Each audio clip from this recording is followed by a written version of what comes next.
there was discussion about the police.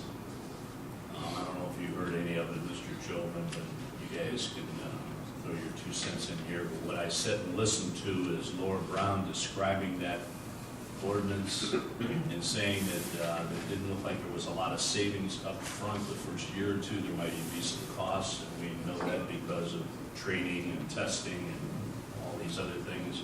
But she did state that starting the 3rd year, there were savings there. Personally, I was a little hesitant about this ordinance when we first passed it, but after I sat and listened to that, I think we are right on track with what we were discussing there.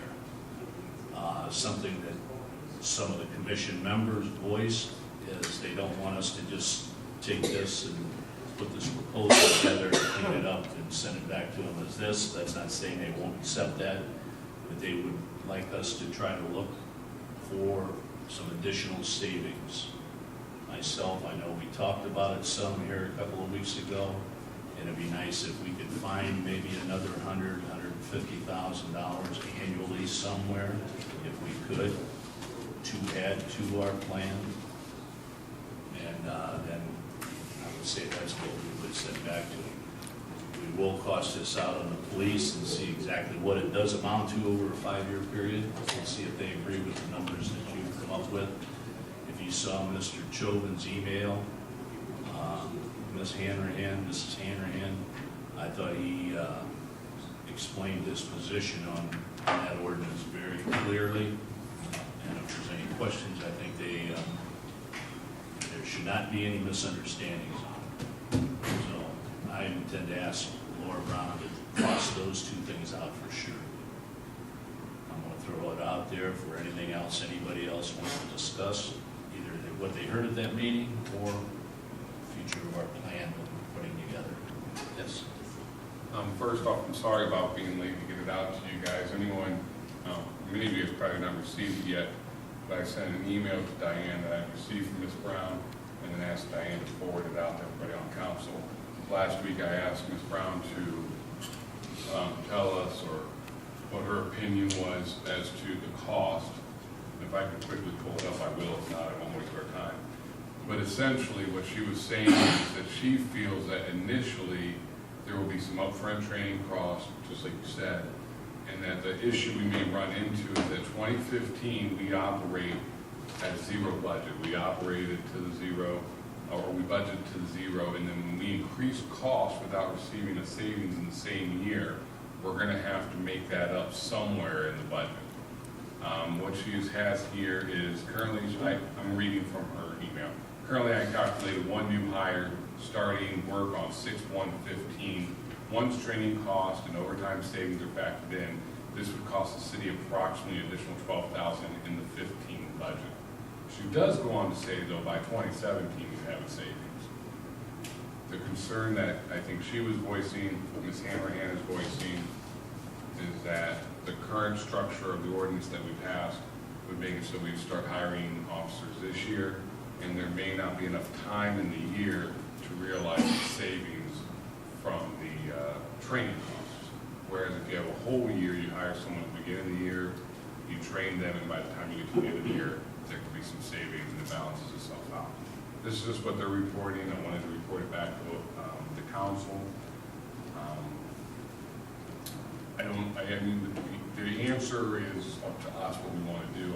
I mentioned before as to whether or not we want to stick at 18 months or do we want to reconsider the question and take it to 24 months. This would allow us to start hiring January 1 of 16 and start seeing savings. But at the same time, if it's only costing $12,000 to $24,000, if we get one recertification or something like that, that would swallow that up fairly easily. I just wanted to kind of put all the facts out there to council to discuss and consider. Thanks for sharing that with me. I have not seen your email. There are really 2 issues concerning this police.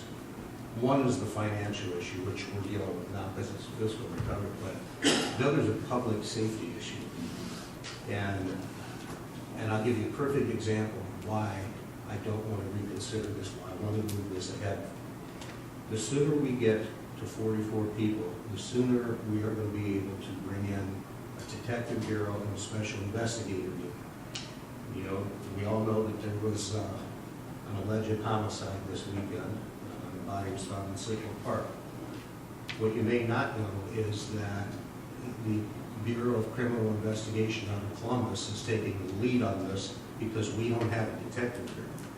They made a statement that a city the size of Massillon, their normal role is to back up the city's investigative unit and basically collect evidence and process it at their crime lab. This is very unusual for them to come to a city the size of Massillon and take the lead on an investigation. We basically have two guys that operate as what I will call a utility detective. We have Jason Goldke, whose main job is to take care of evidence from robberies, crime scenes, what have you. And Dave McConnell, who does basically sex crimes, crimes against children. Those are pretty much full-time jobs as it is now. So according to what I've been told as I talk to people today, a crime like the one that we just had this weekend, you need at least one person working nothing but their time dedicated to this. I think, you know, you can make the financial argument for why we put this off, but there's a public safety issue that if it's going to cost us $12,000, I say we find $12,000 somewhere rather than try to delay this anymore. The other issue, and I sent you all that email today, is I think the city's labor attorney is under the idea that by passing this legislation, it will tie her hands during negotiations. And just the opposite is what the truth of the matter would be. You know, I can't go into a lot of details because I'm not in on these negotiating meetings, but I know that since this passed, there is a willingness from the police department and the negotiating committee to actually be proactive with some ideas on how they can work to save the city some money while increasing public safety. And I know they're more than ready to work with the administration to that end. Had this legislation not passed, we'd be back where we were before, and we'd have a more of an antagonistic role from both sides. So I would have to respectfully disagree with Leslie Kuntz when she said it would negatively affect negotiations. Time will tell, but when it's all said and done, I think you'll see the correct on this. I am in full agreement with Mr. Chauvin. You know, when they first started putting these numbers together, I started thinking about, you know, is it worthwhile to delay this and put a different, and I even, you know, I mentioned something, Mr. Chauvin, should we put a 24-month time frame instead of an 18-month time frame, giving us the additional 6 months to fulfill? I guess my thing now is, I think the 18-month can work. However, when we go to the commission with the new plan, we have to, Ms. Hammerhand did respond to Mr. Chauvin today, and we have to include the hiring of these officers in the plan and also make sure that Ms. Brown has something to calculate. And what she's requesting to calculate is an approximate schedule of hiring. So is it 2 officers this year, 2 more at the beginning of next year, 2 more at the middle of next year, just so she can better forecast. I think that's a reasonable recommendation. For this year, we need to make sure that we also include some sort of savings, essentially, as Mr. Manchin was into, to offset the cost of whatever officers are hired this year. That way we still operate on that zero budget. They will not buy into the, oh, we'll get recertified later in the year, we'll use that money. That's not going to fly with the commission. It's not even really that smart of a budgeting practice. So we want to make sure that we find that money and put it in place ahead of time. And as far as the negotiations go that Mr. Chauvin was speaking to, I agree as well. I sat there and was speaking with my wife, and I told her that I don't feel like the safety of our citizens or officers is a negotiation tool. And if this improves safety, then we need to do so. Just one more point, if I could make it sense to what you were talking about. The other thing, as far as the timing of bringing officers on, if there's an ordinance in place now, and people that might not have taken a civil service test for fear of being laid off right away, what's going to happen now when we give these tests is we're going to find people that are already certified by the state of Ohio as police officers. So instead of having to go through the 4 or 5 month certification program where they go to school, now we're looking at maybe a 12-week field training program. So we can bring people on. The issue is going to be how many can we get through field training, and that's a function of the certified field training officers that we have in the department. Refresh my memory, I guess, taking this legislation aside, I believe there were retirements or other people leaving. How many officers were we trying to hire? 8 to get to 44. No. Like I said, take that legislation aside. Weren't we already anticipating hiring a few officers this year? I've never been put on that. I mean, we gave the test in January. We did backgrounds on like 8 or 10. I think they were trying to narrow it down to maybe 3 people. Don't really know if officers can be or not yet. I guess where I'm going with this is the budget that we have, were those accounted for? Because the civil, like you said, the civil service test was given earlier prior to this legislation. So when we're talking about the plan, we said how we're going to incorporate this into the plan, were those already allotted for in the budget? And then if we have to get to, you said 8 to get to the 44, how does that work into the rest of the plan? That's where I'm going with this. From my understanding, the budget discussions that we had when speaking with Mr. Coer, I can remember distinctly he had made a reference to, I believe it was the Civil Service Department, their budget, I'd have to look at the budget exactly, but their budget, I believe, was a little bit increased this year to compensate for the testing. From that, I also took from him that the police budget is fully funded, and it should be able to support those hires. From the conversation I had, was the question directly asked? I cannot recall at this time. I'd have to look over the notes or whatnot that we have. But I was always under that impression. That's where I'm getting, that's what I said, that's where I'm going, is that may affect our plan of, okay, there's already a lot of for to hire 2 or 3 people this year, if we're working with the 18-month time frame, and then what is it for next year? I think that in budgeting, I asked Ken that, and I thought he told me that there were, I want to say 39 that he was thinking this year, which would be a hire of 3 people. I'll have to double check with him because I don't have that one, but we'll take that as gospel. I think that's, when I asked him about the numbers that were in the budget, I think it was looking at 11 or 39 people, which would be hiring 3 from within and permanent today.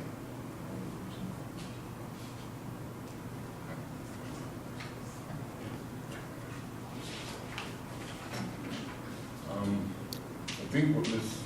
Gadsden might be hinting to is, are you maybe hinting to that we can't possibly field test or field train everybody fast enough, or?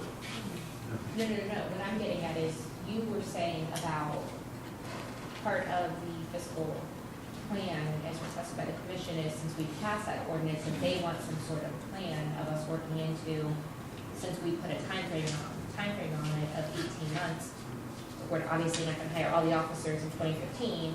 Are we waiting for 2016? How does that hash out in our plan? So that's what I was asking, if when the 2015 budget was developed, if those officers were already, if the budget was drafted in anticipation of already hiring possibly 2 or 3 people because of the civil service test, or prior to that legislation, that may work into the plan as being those officers for this year. No, and so then- we're going to hire 3 anyway. Yeah, Yes, and basically, then how does next year work? out? basically you're saying, how many officers do we budget for total, right? Yes, Yeah. because I think that'll work into the plan with the Budget for legislation. 38 or 39, then hire. 38. You guys don't understand, it's all. I can't understand. Yeah, I understand. I just ran into John Roethlisberger last week and had asked him about the fireman that just had started that Monday.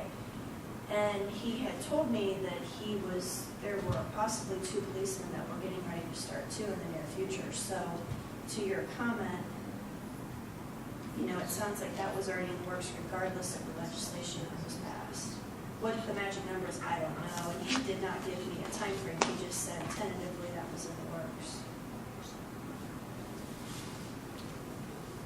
So we really need to figure out the numbers of what do we budgeted for, police officer wise, for the year? What did we originally budget for? Was it 36? Was it 38? Was it 39? And then, because there might be a possibility that we can afford some of these new hires this year already, depending on what we budgeted for based on retirements hired. Yeah, that's what I'm gonna ask Kevin. I was pretty sure that he told me 39 was the number he used. And we only have, what, 34 on staff right now? 36. 36? So that's 3 hires, that gets us close. I mean, I don't know how many more we can get really this year. Maybe not, that's why I said 18 months right now, we're just trying to do it all this year. And then you were talking, it sounds like you're talking 5 more than next year. Is that pretty much? I mean, if our current level stays at 36, assuming nobody leaves, I mean, we are, there, I think there are some people that are eligible for retirement, but I'm not sure that they're actually really going to pull the trigger and do it this year. No pun intended.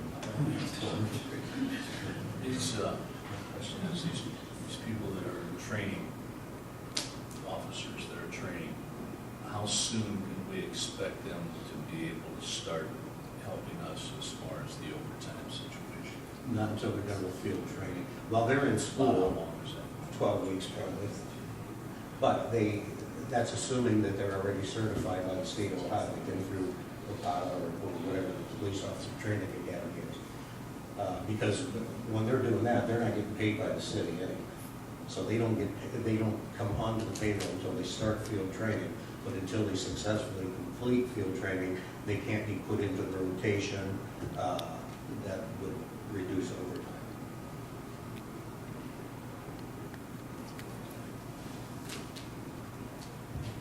I guess what I would ask is, between you and Mr. Kohler or the chief or somebody, give us an approximate schedule here that we can, you guys feel free to do anything you want with Hanrahan and Laura Brown. If you have questions, call them, ask them, it doesn't matter. But as far as the plan that we're going to vote on finally, I'd like to see that funnel all through us and Diane, so we know exactly what we're talking about, so we're not all over the place on numbers. And hopefully we're still going to come up with some more savings along the way here.